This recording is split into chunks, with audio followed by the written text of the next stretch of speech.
Wanita AMD. Serta yang kami hormati juga seluruh keluarga besar Pondok Modern Gontor, wabil khusus kepada rekan-rekan Zagrin, dan juga yang kami banggakan seluruh peserta yang sudah hadir pada acara virtual pada pagi hari ini. Bismillahirrahmanirrahim. Assalamualaikum warahmatullahi wabarakatuh. Waalaikumsalam. Alhamdulillah wa syukurillah atas perkenannya kita dapat bertatap muka melalui ruang virtual pada aplikasi Zoom di pagi hari ini dalam acara Zagrin Sharing Session. Kali ini mengangkat tema Success Story from Zero to Hero. Salawat serta salam kita haturkan kepada Nabi Muhammad SAW beserta keluarga dan juga para sahabatnya. Teman-teman keluarga besar Pondok Modern Gontor dan juga seluruh peserta yang sudah hadir pada ruang virtual hari ini, perlu diketahui bersama hari ini yang hadir bersama kita sebetulnya ada dari rekan-rekan sesama Zagrin, kemudian juga tidak menutup kemungkinan hadir dari adik kelas ataupun kakak kelas sesama alumni Pondok Modern Gontor dan juga di luar dari alumni Pondok Modern Gontor.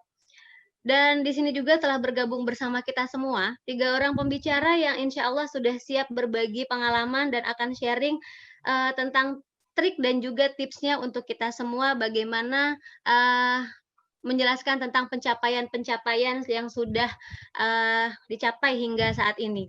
Mereka adalah yang pertama ada Dr. Ustadz Anas Kholis, peraih tunanetra pertama peraih gelar doktor di UIN Malang dan juga sebagai penulis produktif. Kemudian narasumber kita yang kedua ada Saudara Mulyana, beliau juga sebagai Indonesian Young Artist Art Exhibition di 7 negara. Yang ketiga yang tidak kalah hebat ada Ustazah Apri Wanita AMD, yang juga beliau adalah peraih bidan generasi maju nasional 2018 serta menjadi bidan teladan Cilacap tahun 2020. Baik, untuk selanjutnya kita akan sapa terlebih dahulu ketiga pembicara kita, mungkin ya Ustadz Heli dan semuanya. Assalamualaikum Ustadz Anas. Waalaikumsalam warahmatullahi wabarakatuh. Alhamdulillah Ustadz Anas sudah hadir bersama kita semuanya. Ustadz Anas sehat? Alhamdulillah sehat Ustazah. Alhamdulillah sehat. Sedang di rumah ya Ustadz ya? Laras. Laras, baik, siap di rumah saja. Baik, untuk selanjutnya yang kedua kita sapa pembicara kita ada Saudara Mulyana yang langsung hadir dari masih satu benua ini ya, kata Kak Iwan, ini satu benua tapi beda negara. Kita sapa live langsung dari Korea. Silakan. Assalamualaikum Saudara Mulyana. Waalaikumsalam warahmatullahi wabarakatuh. Masya Allah, saya jadi agak salah fokus sama belakangnya ini ya Ustadz ya. Iya, luar biasa sekali. Sehat Kang Mulyana? Alhamdulillah sehat, alhamdulillah sehat. Sehat Terima ya? kasih banyak. Iya, di tengah-tengah kesibukannya insya Allah beliau bersedia untuk meluangkan waktunya untuk sharing bersama kita semua langsung live dari Korea, teman-teman sekalian. Lalu yang ketiga, pembicara kita ini ada Ustazah Apri Wanita. Assalamualaikum Kak Iwan. Waalaikumsalam warahmatullahi wabarakatuh. Ya, mohon maaf, ini kalau nanti kita biasa sebut dengan Kak Iwan, kita memang sudah akrab memanggil beliau ini Kak Iwan. Kak Iwan sehat, Kak Iwan? Alhamdulillah sehat, Bun. Alhamdulillah sehat ya. Ini posisi di Cilacap, Kak Iwan? Ya, di Puskesmas ini, di kantor. Di Puskesmas, ya. Sedang bertugas juga di tengah-tengah kesibukan. Baik, terima kasih Kak Iwan untuk kesempatan dan waktunya yang sudah disediakan. Baik teman-teman sekalian, setelah kita menyapa ketiga pembicara kita pada pagi hari ini, terlebih dahulu saya mohon izin untuk menjelaskan teknis dari sesi sharing kita pada kesempatan kali ini. Yang pertama, karena kita hari ini kedatangan 3 pembicara hebat, insya Allah nanti teknisnya adalah ketiga pembicara ini akan terlebih dahulu menjelaskan dan akan sharing terlebih dahulu tentang materi-materi yang sudah disiapkan oleh beliau-beliau. Kurang lebih 1 orang itu nanti akan menyampaikan sharingnya selama 20 menit ya. Ngapunten ya Ustazah dan Ustadz 30 menit untuk waktunya, untuk efektivitas. Kemudian nanti setelah selesai ketiga pembicara kita menyampaikan pengalaman-pengalamannya. Nanti akan disediakan waktu untuk sesi tanya jawab kurang lebih sebanyak 30 menit. Nanti monggo aja bagi peserta yang ada di sini jika ingin ada yang bertanya kepada salah satu dari pembicara kita ataupun ketiganya, silahkan langsung dilayangkan pada chatbox yang sudah disiapkan. Insya Allah nanti akan kita bacakan satu persatu. Demikian. Baik, sebelum kita mulai sesi sharingnya, saya terlebih dahulu akan membacakan profil singkat tentang pembicara kita yang pertama. Yang pertama nanti akan disampaikan oleh Dr. Muhammad Anas Kholis MHI. Itu nama lengkap beliau, kemudian nama panggilannya Ustadz Anas, tempat dan tanggal lahirnya beliau lahir di Lamongan tahun 1985, saat ini berdomisili di Malang. Kemudian status keluarga sebagai suami soleh dengan 3 buah hati yang qurrata a'yun, insya Allah. Riwayat pendidikan setelah dari Gontor, beliau melanjutkan S1 ke Fakultas Syariah UIN Malang, kemudian S2-nya ada di Prodi Al-Ahwal UIN Malang, S3-nya juga di FITK UIN Maliki Malang. Pengalaman organisasinya cukup banyak, ini teman-teman dan rekan-rekan Zagrin sekalian, ada sebagai Dewan Penasihat Lembaga Kajian Penelitian, kemudian Direktur Pojok Peradaban Institut, pengurus Kahmi Majelis Daerah Malang, dan lain sebagainya. Pengalaman mengajar juga cukup banyak, ini rata-rata menjadi dosen, kemudian juga karya bukunya luar biasa, beliau memang benar-benar penulis produktif. Di tengah-tengah keterbatasannya, beliau saat ini sudah menghadirkan ada 11 karya buku dan juga beberapa karya ilmiah, luar biasa. Nah, demikian profil singkat tentang beliau.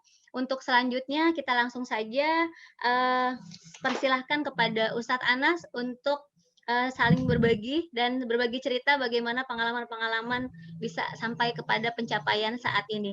Monggo kepada Ustadz Anas, waktu dan tempat disilahkan. Oke, bismillahirrahmanirrahim. Assalamualaikum warahmatullahi wabarakatuh. Waalaikumsalam warahmatullahi Alhamdulillahirrabbilalamin. La haula wa la quwata illa billahil aliyyil azim. Asyhadu an la ilaha illallah wa asyhadu anna Muhammadar Rasulullah. Allahumma sholli ala sayyidina Muhammad wa ala ali sayyidina Muhammad. Rabbi shrah li sadri wa yassir li amri wa hlul 'uqdatam min lisani yafqahu qawli. Hasbunallahu wa ni'mal wakil, ni'mal maula wa ni'man nasir. La haula wa la quwata illa billahil aliyyil azim. Amma ba'du. Yang saya hormati Ketua Divisi Ilmiah Zagrin, Profesor Dr. Arfan Muammar, MPDI. Insya Allah saya Tian Qorib, kita doakan bareng-bareng Profesor atau Dr. Muammar Arfan akan menjadi Profesor. Saya Tian Qorib. Yang saya hormati teman-teman Zagrin semuanya dan para pemateri yang hadir pada kesempatan hari ini, dan juga yang saya hormati teman-teman di luar Zagrin barangkali ya, di luar para alumni Gontor. Dan tidak lupa yang saya hormati juga MC dan moderator Ustadzah Mukhliso ya. Pada kesempatan hari ini saya akan menyampaikan sedikit pengalaman karena ini sebenarnya saya hanya partai tambahan ya. Partai tambahan dari teman-teman yang sangat luar biasa. Ada Master of Art kita, pemateri yang kedua, Mulyana, Ustadz Mulyana, dan ada juga bidan teladan kita, Ustadzah Iwanita ya. Jadi kehadiran saya ini hanya sebagai partai tambahan saja. Dan kalau bicara tentang zero to hero, from zero to hero, sampai hari ini saya masih stuck sebenarnya. From zero, stuck in zero ya. Jadi saya tidak merasa menjadi seorang hero karena hero itu perspektif ya. Belum tentu hero dalam kelompok tertentu kemudian dianggap hero oleh kelompok lain gitu kan. Makanya kemudian status kepahlawanan di Indonesia itu selalu menjadi polemik dan diskursus ya. Pak Harto ada yang mengatakan beliau hero, ada juga yang mengatakan tidak sepakat bahwa beliau bukan hero gitu kan. Pun demikian. Mungkin selama ini saya masih menjadi hero untuk keluarga saya ya, belum menjadi hero dalam konteks nasional ya. Jadi mungkin ini hanya berbagi pengalaman saja. Jadi sebagai seorang difabel, mungkin teman-teman tidak banyak tahu tentang tentang behind the scene di balik saya yang ketika nyantri di Gontor gitu kan ya, kadang-kadang riang gitu kan ya, suka tertawa gitu kan, lalu kemudian sering melanggar. Ya, itu pengalaman ketika saya nyantri di Gontor itu kan. Jadi mungkin saya akan bercerita di slide saya itu, saya buat slide kira-kira ada 12 set slide ya, ditambah dengan foto dan gambar-gambar itu ada 21 slide ya. Pada kesempatan hari ini saya akan berbicara tentang tetap bahagia dan tersenyum di tengah keterbatasan ya. Ini menjadi penting ya. Even sebagai seorang difabel ya harus tersenyum dan bahagia. Saya memulai cerita saya ya, sharing saya pada kesempatan kali ini di panggung virtual kali ini, memulai dari lika-liku perjalanan hidup saya sebelum menjadi seorang difabel. Jadi awalnya kira-kira di tahun 2001 ya, jadi kenaikan saya dulu satu kelas dengan ketua divisi ilmiah. Dulu kalau nggak salah 4E, Ustadz Muammar ya, Ustadz Arfan ya. Saya satu kelas dengan beliau. Beliau mengenal saya adalah seorang yang suka tidur ya. Jadi ini benar-benar zero ya. Saya suka tidur dan itu tentunya pada waktu itu pas di kelas 4 itu ya, kenaikan kelas 4 ya. Kenaikan kelas 4 itu ketika liburan Syawal, ibu saya melihat gejala tidak baik di penglihatan saya gitu kan, sehingga akhirnya ibu saya memeriksakan mata saya, kondisi mata saya pada waktu itu, dan dokter pada waktu itu memvonis saya mengidap retinitis pigmentosa, yaitu saraf retina. Di saraf retina saya itu mengalami penyempitan, ya. penyempitan, dan dokter pada waktu itu mengatakan bahwa suatu saat putra ibu ini penglihatannya akan tertutup, tapi secara perlahan, gitu kan ya, secara perlahan. Dan sampai hari ini medis dunia masih menjadi PR medis mata dunia, gitu kan ya. Dan solusinya pun tidak ada karena masih menjadi PR ya. Jadi even dengan jalan operasi ataupun didonor ataupun dicangkok belum solusi ya, belum solusi. Dan tentunya sebagai anak muda pada waktu itu saya mengalami kegalauan dan kegelisahan luar biasa. Ibu saya juga sempat marah sama dokternya karena tidak seharusnya vonis itu disampaikan langsung di depan saya. Ya, dan ternyata memang itu berefek ya. Terlebih saya sebenarnya dari kecil itu adalah fobia kegelapan ya. Saya fobia dengan sesuatu yang gelap gitu kan. Lah kok dilalah itu vonis dokter itu kompatibel dengan fobia saya gitu kan ya. Saya akan divonis, mata saya akan tertutup ya. Dan itu terjadinya secara perlahan. Kalaupun ada obat, obatnya itu hanya menghambat penyempitan ya, menghambat penyempitan. Sampai hari ini istri saya tergabung di komunitas retinitis pigmentosa dan ya masih menjadi PR seluruh medis mata dunia, gitu kan ya. Dan gejalanya memang secara fisik saya tidak terlihat sakit mata saya ya. Mungkin teman-teman banyak yang kaget kenapa Anas bisa menjadi difabel gitu kan ya. Difabel tunanetra karena memang secara fisik tidak kelihatan ya. Secara fisik tidak kelihatan. Dan kembali lagi ketika saya nyantri di KMI gitu kan ya. Lika-liku perjalanan saya menjadi seorang santri ini luar biasa gitu kan ya. Jadi mungkin teman-teman melihat saya kala itu gitu kan ya, sering melanggar, lalu kemudian sering guyon gitu kan ya, sering guyon, dan proletar abadi pada waktu itu. Saya jadi proletar pada waktu itu. Ketika teman-teman menjabat, seharusnya santri yang dari kelas biasa pada waktu itu harusnya menjabat di struktur organisasi OPPM. Pada waktu itu saya tidak menjabat, ya mungkin salah satunya adalah saya sering melanggar dan lain sebagainya, wallahu alam, atau mungkin ada faktor-faktor politik saya tidak tahu pada waktu itu gitu kan ya. Yang jelas kelas 5 saya proletar tulen gitu kan, menjadi seorang mudabir pun mudabir bakoyat ya. Itu pengalaman yang luar biasa. Saya menjadi mudabir bakoyat di Indonesia 2 lantai atas ya, idola ya. Mungkin saya bisa capa teman-teman idola pada waktu itu ya. Kehidupan saya di Gontor ya tadi itu sering melanggar gitu kan ya. Terus saya mulai bangkit itu ketika saya lulus dari Gontor, itu pun pada waktu itu saya dinyatakan bebas pengabdian. Wah, itu pukulan yang berat buat saya gitu kan ya. Bebas pengabdian ya, dan pada waktu itu apresiasi Gontor sama sekali tidak ada gitu kan ya. Teman-teman yang bebas pengabdian itu, kalau teman-teman biasanya sambutannya luar biasa panjang gitu kan ya, sampai setengah jam sampai 1 jam gitu kan lah. Untuk teman-teman yang bebas pengabdian pada waktu itu hanya dilepaskan oleh Direktur KMI hanya 5 menit ya. Mungkin teman-teman yang pernah bebas pengabdi dilepaskan hanya 5 menit. Ya silakan Anda kami bebaskan pengabdian, silakan mau ngabdi di mana saja itu kan. Tapi justru itulah takdir Allah yang saya pikir cukup baik buat saya, karena dengan bebas pengabdian saya bisa memilih pengabdian.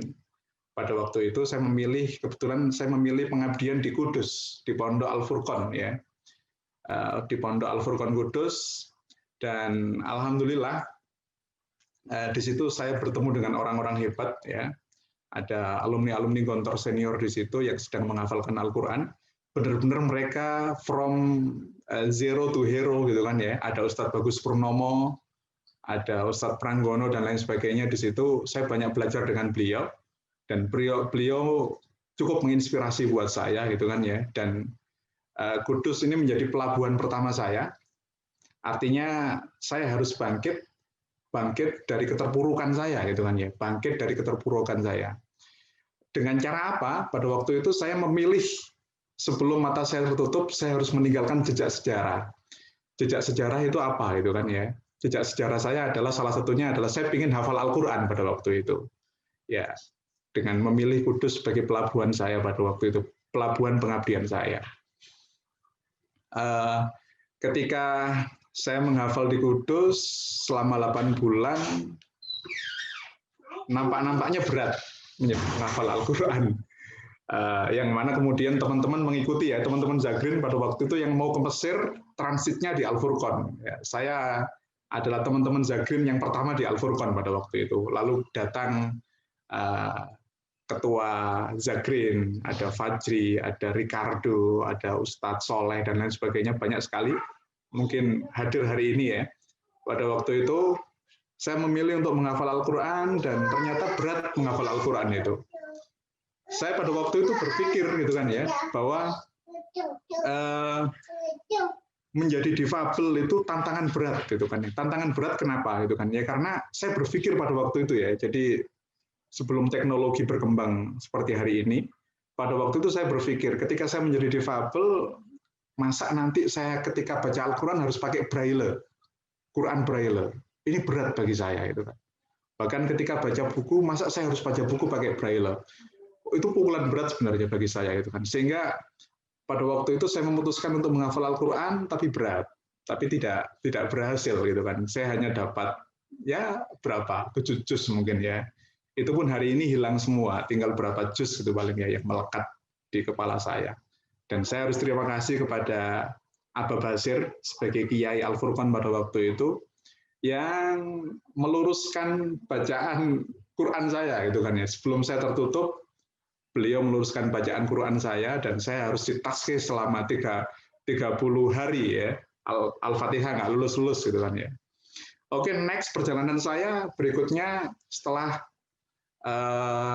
saya di Kudus, pada waktu itu saya memutuskan hijrah ke Malang. Ya, saya kuliah di UIN Maulana Malik Ibrahim Malang. Nah, sejak kuliah itulah sembari saya menjaga hafalan saya yang 7 juz tadi itu, tapi berat sekali. Tetapi di sisi lain, saya masih berpikir saya harus meninggalkan jejak sejarah yang bisa dikenang selama-lamanya adalah tulisan. Sehingga pada waktu itu saya belajar nulis, ya,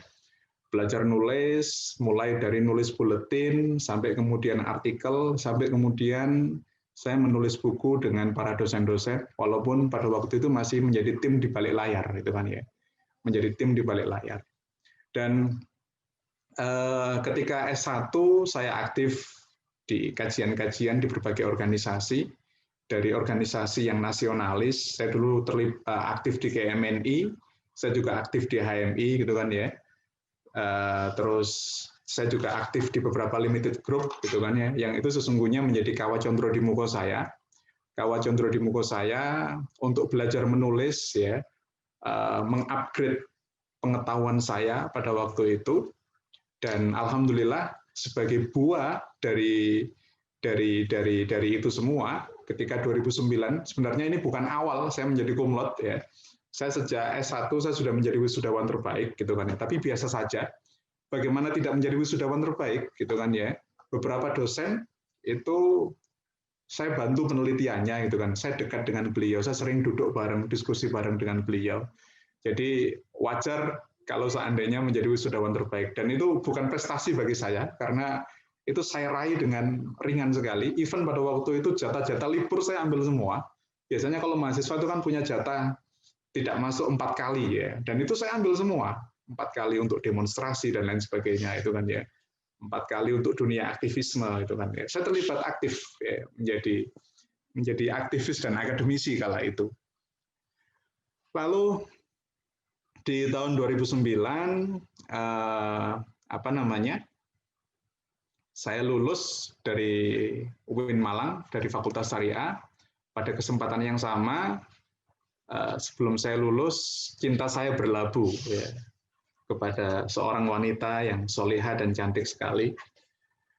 Pada waktu itu, saya bilang sama istri saya bahwa saya mempunyai keterbatasan penglihatan dan suatu saat mata saya tertutup. Istri saya menerima, ya sudah, akhirnya saya pinang beliau dan akhirnya saya menikah. Pas setelah menikah, saya juga mendapatkan kesempatan beasiswa dari WS Foundation pada waktu itu, S2 saya lanjutkan di UIN Malang pada waktu itu, dan saya banyak membantu penelitian dosen-dosen pada waktu itu, ya, banyak bantu penelitian dosen-dosen. Profesi saya pada waktu itu selain menjadi asisten dosen, ya, saya juga sembari S2 itu saya menjadi asisten dosen, sembari bantu-bantu penelitian dosen, terus saya juga jualan buku pada waktu itu. Jadi buku saya ini banyak karena saya dulu jualan buku, ya, ceritanya, ya, bukan apa-apa. Sembari saya jualan buku, saya kelebihan orang yang teman-teman yang beli di buku saya pada waktu itu adalah saya sampaikan sama isinya. Pada waktu itu saya sering jualan bukunya dengan para dosen-dosen. Jadi saya presentasi tentang isi buku, gitu kan ya. Dan dosen itu tertarik tanpa harus membaca. Beliau sudah mendapatkan isinya, gitu kan ya. Dan biasanya beliau bayar lebih, gitu kan ya. Alhamdulillah itu menjadi pengalaman yang luar biasa, dan pada momentum itulah, gitu kan ya, dengan saya menyampaikan isi-isi buku itu, banyak dosen yang meminang saya untuk menulis bareng. Alhamdulillah banyak tulisan-tulisan saya itu yang tidak saya kerjakan sendiri, tapi boy band, berbeda dengan Prof. Muammar. Arfan Muammar, kalau beliau nulis solo writer, kalau saya nulisnya bareng-bareng biasanya. Ya minimal 2 orang, 3 orang, itu pun biasanya dengan senior, gitu kan ya. Beliau menyampaikan gagasan-gagasannya, saya yang menarasikan. Ya. Alhamdulillah itu berjalan sampai kemudian di tahun 2015, gitu kan, saya memutuskan untuk studi lanjut S3 di UIN juga. Saya pencinta UIN, ya. Jadi sejak awal S1, S2, S3 saya di UIN Malang, gitu kan ya. Ya karena memang kesempatan, gitu kan. Terus tidak mungkin karena penglihatan saya semakin menyempit pada waktu itu ya. Jadi saya sangat susah sekali kalau saya harus berpisah dengan keluarga, ya, berpisah dari Malang, ya, karena anatomi jalan Malang itu saya sudah hafal pada waktu itu ya. Saya sering nabrak pada waktu itu. Itu saja saya sering nabrak itu kan. Apalagi ketika saya dihadapkan dengan jalan-jalan baru, itu susah bagi saya. Di tahun 2015 ya, saya juga mendapatkan kesempatan untuk beasiswa dari WS Foundation dan Hilmi Foundation pada waktu itu. Alhamdulillah, saya lanjut S3 saya. Di tengah-tengah S3, karena saya tidak linear, ya, di S3 saya ini ngambil pendidikan, ya, pendidikan agama interdisipliner. Justru ketika saya mengambil S3 di PAI, Pendidikan Agama Islam Interdisipliner itu kan, saya banyak mengakses narasi-narasi tentang pendidikan itu kan ya. Justru saya semakin galau dan gelisah ya melihat potret pendidikan yang ada di Indonesia itu kan.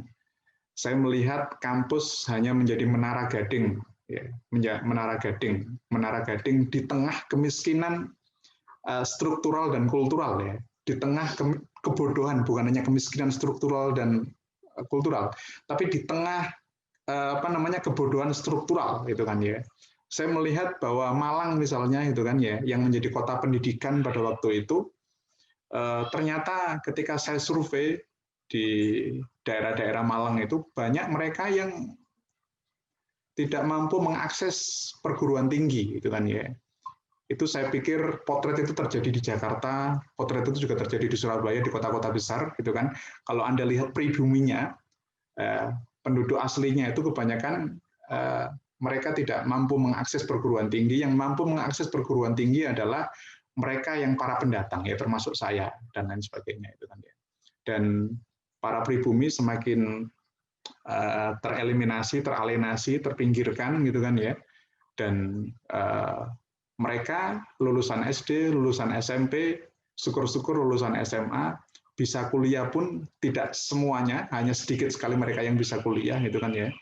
Dan itulah yang kemudian membuat hati saya terpanggil untuk mendirikan Pojok Peradaban Institute sebagai kampus alternatif ya, kampus alternatif.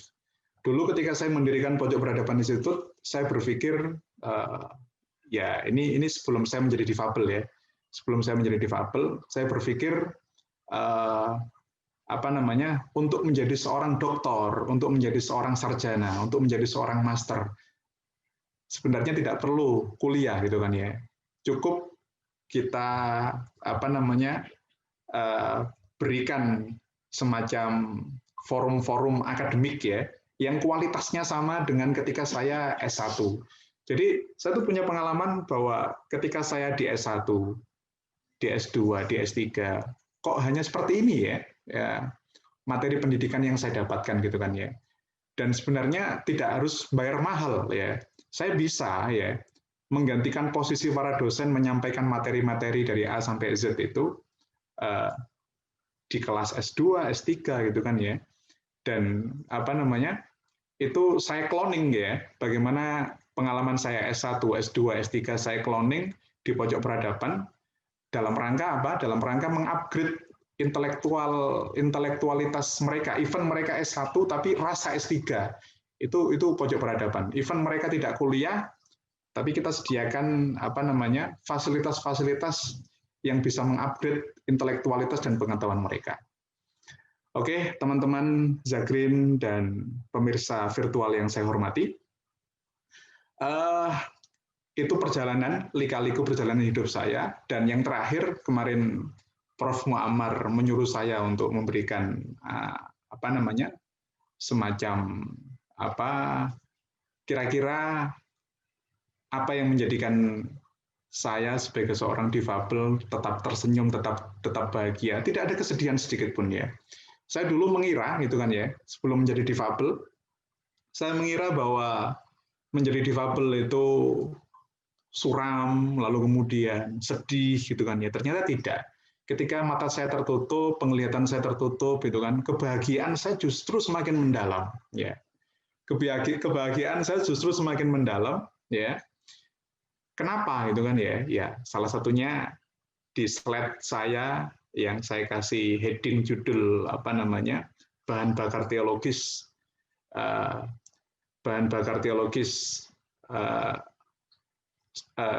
seorang difabel untuk bangkit ya dan tetap tersenyum dan bahagia. Itu salah satunya adalah saya meyakini bahwa takdir Allah tidak ada yang sia-sia. Rabbana ma khalaqta hadza batila gitu kan ya. Termasuk takdir Allah menjadikan saya sebagai seorang difabel. Itu yang pertama. Terus yang kedua, mungkin karena dibatasi oleh waktu, oke, ini masih banyak slide-nya.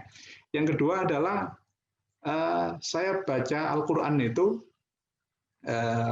literatur narasi tentang a'ma, kata a'ma yang artinya buta, itu lawannya adalah al-basir, la yastawi al-a'ma wal basir.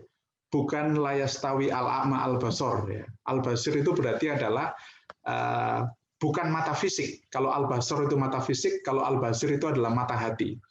Itu artinya bahwa Allah ya dan banyak lagi ayat yang munasabahnya itu konteksnya adalah demikian gitu kan.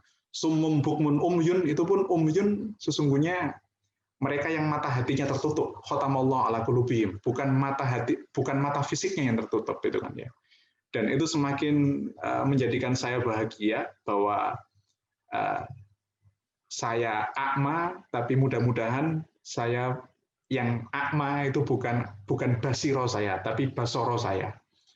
Terus next, saya juga pernah baca hadis qudsi gitu kan, yang ini menguatkan saya gitu kan. Saya baca hadis qudsnya itu mengatakan bahwa Rasulullah menjamin masuk surga orang-orang yang tunanetra tapi menerima dengan sabar dan ikhlas ya. Itu juga luar biasa ya. Alhamdulillah itu menjadikan hati saya semakin kuat, semakin teguh gitu kan. Dan next ada lagi landasan teologis ya, bahan bakar teologisnya adalah bahwa ketika saya baca Al-Qur'an kisah tentang Yakub ya. Jadi saya melihat kemakrifatan Nabi Yakub itu ketika beliau buta itu semakin mengeskalasi ya, semakin memuncak ya. Itu ketika beliau buta itu kan ya, semakin dekat dengan Allah dan lain sebagainya itu kan ya. Dan itu yang menginspirasi saya itu kan. Pun demikian banyak eksemplar ya kemakrifatan para sufi, para wali itu ya yang semakin memuncak seperti ada Ibnu Abbas. Ternyata Ibnu Abbas adalah seorang tunanetra. Itu membangkitkan spirit saya sebagai seorang tunanetra. Obat lah, pelipur lara. Ada Ibnu Hajar al-Asqalani, ya, pengarang Bulughul Maram. Di akhir hayatnya ternyata beliau juga seorang tunanetra. Ya. Ada Imam Bukhari, beliau juga tunanetra. Ya.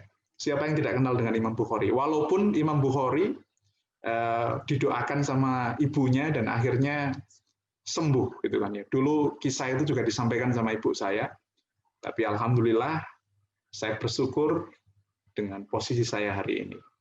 Lalu kemudian menariknya lagi ada Gus Dur ya. Beliau juga tertutup tapi juga luar biasa bacaan-bacaannya itu kan ya. Ada juga siapa namanya? Abdullah bin Bas. Ada lagi misalnya dan banyak lagi ya.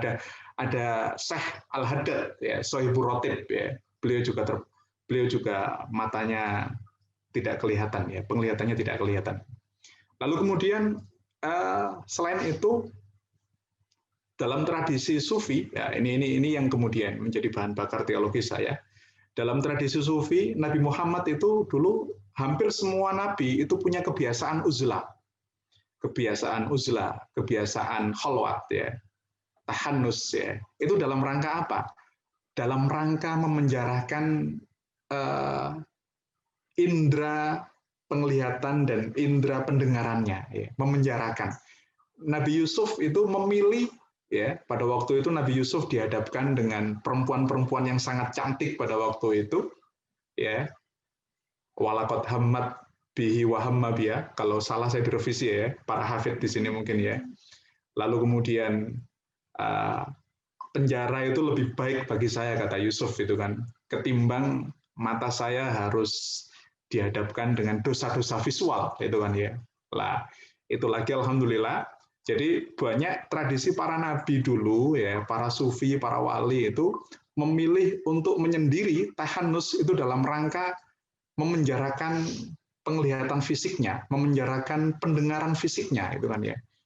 Ya. Karena bagaimanapun juga pintu maksiat itu berawal dari mata itu kan ya. Dan alhamdulillah lagi-lagi alhamdulillah dengan rasa syukur yang sangat mendalam ya, dosa visual saya paling tidak dicabut gitu kan ya. Kalau dulu saya masih bisa melihat ya kecantikan seseorang dan lain sebagainya, hari ini ya alhamdulillah dosa visual saya dicabut. Itu bahan bakar teologis. Ada bahan bakar afektif dan kognitif, ini juga menjadi penting gitu kan ya. Kalau kita lihat ya sejarah tentang difabilitas itu, dulu para kaum difabel itu dianggap sebagai sampah negara, sampah masyarakat. Mungkin teman-teman yang dari Gontor masih ingat ya, di mata pelajaran tarbiyah, Almania Fauqal Jami itu kan ya. Itu dalam rangka Hitler ya, mencoba mewujudkan Jerman sebagai negara adidaya pada waktu itu. Dengan cara apa itu kan ya? Hitler pada waktu itu ya libido Hitler untuk menjadikan Jerman sebagai negara adidaya adalah dengan cara menggenosida ya para kaum difabel, orang-orang yang lahir difabel dibunuh oleh Hitler, gitu kan? Karena Hitler melihat bahwa orang-orang difabel ini hanya menjadi sampah negara dan sampah masyarakat. Anggaran APBN negara itu habis terserap untuk ngurusi para kaum difabel. Dan itu Unforgiven ya. Kalau Anda mungkin pernah dengar lagunya Metallica Unforgiven itu ya, ada difabel ya yang dikurung, itu mungkin potret dan lanskap kehidupan teman-teman difabel yang hidup di era Hitler itu kan ya. Karena apa itu kan? Kenapa Hitler menganggap kaum difabel itu sebagai sampah masyarakat, sampah negara? Karena memang terminologi yang berkembang pada waktu itu adalah disability itu kan. Makanya saya tidak suka disebut disabel ya. Disabilitas itu salah nih menurut saya. Karena disabilitas itu adalah kepanjangan dari disability gitu kan ya. Makanya kemudian di poin kedua saya itu di bahan bakar kognitif dan afektif saya katakan bahwa ada perubahan paradigma dari from disability menuju different ability. Jadi orang tunanetra, orang tunarungu itu mereka bukan disabilitas ya. Tetapi different ability. Mereka mempunyai kelebihan yang berbeda ya. Standar kemampuannya berbeda, kemampuan yang berbeda. Lah Jerman, Hitler pada waktu itu melihat bahwa orang-orang tunanetra atau orang-orang yang cacat itu dianggap orang yang tidak punya ability, ya, tidak punya kemampuan. Karena standar kemampuan pada waktu itu adalah berperang ya. Kita tahu bersama Jerman itu terlibat dalam Perang Dunia I, Perang Dunia II, dan supaya Jerman itu bisa menang, maka standar kemampuannya adalah standar kemampuan berperang ya. Makanya kemudian orang-orang yang cacat itu disebut disabilitas karena mereka tidak bisa perang. Bagaimana mungkin tunanetra bisa perang? Bagaimana mungkin seorang yang cacat tunadaksa bisa perang itu kan ya. Maka biar tidak menjadi sampah masyarakat mereka digenosida itu kan. Dan itu Unforgiven lagi-lagi. Lalu ada beberapa eksemplar tentang capaian-capaian para kaum difabel yang melampaui batas-batas keterbatasannya. Seperti Stephen Hawking, ada Beethoven, siapa yang mengira gitu kan ya. Stephen Hawking ya, seorang fisikawan walaupun beliau adalah ateis ya, tapi saya tidak melihat ateisnya. Tapi itu artinya bahwa Stephen Hawking, even beliau sebagai seorang yang difabel ya, tapi beliau bisa melampaui keterbatasan tersebut. Ada Beethoven, siapa yang mengira gitu kan ya, instrumen-instrumen yang luar biasa ya, itu lahir dari seorang tunarungu gitu kan ya. Itu Beethoven untuk tunarungu dan saya pikir itu menjadi pijakan kognitif saya, pijakan afektif saya untuk bangkit gitu kan ya. Lalu ada siapa lagi misalnya? Ada Helen Keller. Helen Keller itu lebih mengerikan lagi. Itu kalau nggak salah difilmkan itu ya. Helen Keller itu ya. Helen Keller itu tunanetra, tunarungu, tunawicara, Anda bisa bayangkan. Tapi beliau mampu melampaui keterbatasan itu semuanya. Lalu selain Helen Keller ada Mahmud Ayub, ya, beliau pernah sebagai visiting lecturer ya di UGM, visiting lecturer di UGM, dan beliau adalah tunanetra dan beliau disejarkan dengan Maulana Muhammad Ali yang nulis tentang Holy Book itu. Beliau orang Amerika dan beliau hafal Bible, hafal Quran gitu kan ya. Ya, oke. Itu yang menjadi bahan bakar kognitif dan afektif saya. Oke, lalu kemudian disertasi saya itu judulnya adalah tentang pendidikan fikih beyond the wall. Tentu ini tidak bisa saya kupas secara tuntas gitu kan ya. Pendidikan fikih beyond the wall ini berangkat dari kegelisahan bahwa titik temu agama-agama itu usaha teoritisnya itu digaungkan dan digalakkan ya. Jadi usaha teoritis untuk mencari titik temu agama-agama itu kan itu kerap kali dilakukan oleh para akademisi kita.